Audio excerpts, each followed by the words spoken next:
एजाज उर्फ पाटे खां वल्द मोहम्मद अरशद का मंशियात फरोशी के खिलाफ हकायक दिखाने पर के न्यूज एचडी को 5 करोड़ का लीगल नोटिस।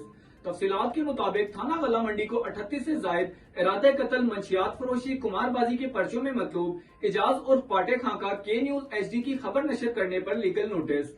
साबिर टाउन का रिहायशी मंशियात फरोशी का सरगना बन गया।